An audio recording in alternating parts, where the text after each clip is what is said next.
Euh, je pourrais commencer en vous parlant un peu de comment est née cette association, il y a 3 ans, environ 3 ans, pas tout à fait, hein. C'est un élan de citoyens qui se posaient la question de comment se rendre utile face à la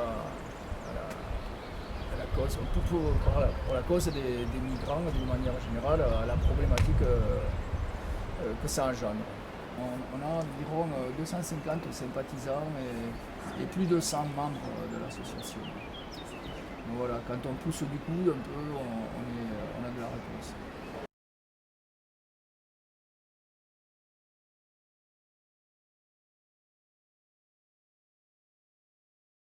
Famille, entre autres, un des points essentiels de notre association est d'accueillir une famille de réfugiés. Donc on a fait ça un peu, je ne vais pas rentrer dans les détails, mais on a fait ça dans les règles de l'art en se rapprochant de la préfecture. Parce qu'au début on était novices complètement sur les préfectures. Donc il nous a fallu un peu nous instruire sur toute la dialectique et toute la réglementation qui est complexe.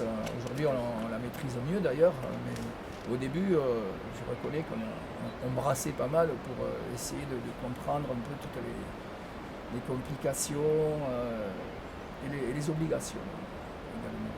On pense qu'un cadre rural, et d'ailleurs souvent dans les populations exilées, on a beaucoup de gens qui viennent des milieux ruraux, hein. On a rencontré des agriculteurs, des mecs connaisseurs du travail dans la nature, et surtout on a remarqué aussi beaucoup de technicité et de savoir-faire de la part vraiment de tous les gens qu'on a rencontrés jusqu'aujourd'hui. Premièrement, on a donc fait en sorte de communiquer avec la population locale sur nos perspectives. Donc il y a eu des réunions publiques. D'ailleurs, on a été enchantés de voir que le sujet intéressait beaucoup de monde. La population qui est venue à nos rencontres était partie prenante. Et petit à petit, on s'est dit il nous faut affiner. Donc ces ateliers que vous mentionniez, c'était une idée de recueillir un peu les bonnes volontés, puis aussi mettre noir sur blanc un peu comment procéder pour faire les choses le mieux possible. Donc là aussi, on a pu voir à travers les relations qu'on a eues ici, ne serait-ce que dans la vallée, mais même plus loin aussi, on le voit pour les jeunes. Certains patrons sont des demandeurs de main-d'œuvre dans n'importe quelle activité, mais ici, dans cette zone rurale, on a des éleveurs, on a des agriculteurs qui ont besoin de main-d'œuvre et qui sont prêts et enchantés d'avoir quelqu'un. Premièrement, c'est pas évident de trouver quelqu'un qui a de l'expérience, qui a une bonne volonté, et on sait tous que ces gars qui ont traversé, qui ont laissé leur vie derrière, ils sont animés d'une volonté farouche et franchement c'est pas un petit boulot qui va leur faire peur. Et déjà ils sont souvent bien expérimentés, ils sont en droit, ils savent tout faire. Donc vraiment, je suis en train de faire une généralité, mais c'est vrai que... Oui, alors donc ce bâtiment, ce local déjà nous a été prêté pour 3 ans par la MAS, par le centre, par l'association Paralysés de France.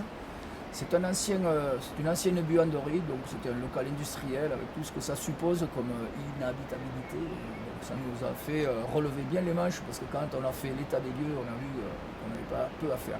Donc on y a passé en gros un an, y bosser. Quand on s'est penché sur le sujet de la famille à recevoir, on s'est dit tiens, dans ces ateliers qu'on a organisés, on s'est dit tiens, sur quoi il faut se pencher, qu'est-ce qu'il ne faut pas oublier. Donc on a évoqué ensemble le sujet de l'école et de l'emploi, mais il y a aussi le transport, la langue. Nous avons déjà dans l'association un petit groupe formé au soutien linguistique comme au soutien scolaire si besoin est d'une manière générale.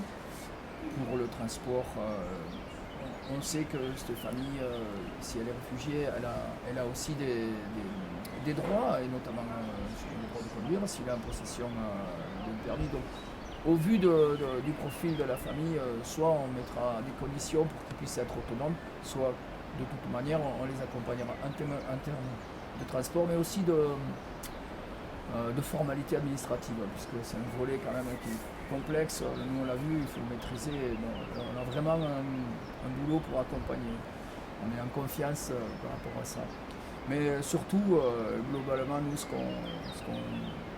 ce sur quoi on veillera, c'est cette manière de bien entourer cette famille pour que le plus rapidement possible, ils se sentent en confiance et ils se sentent en capacité de eux-mêmes fabriquer leur développement de vie ici. Nous, on serait que leur moyen d'aboutir le mieux possible.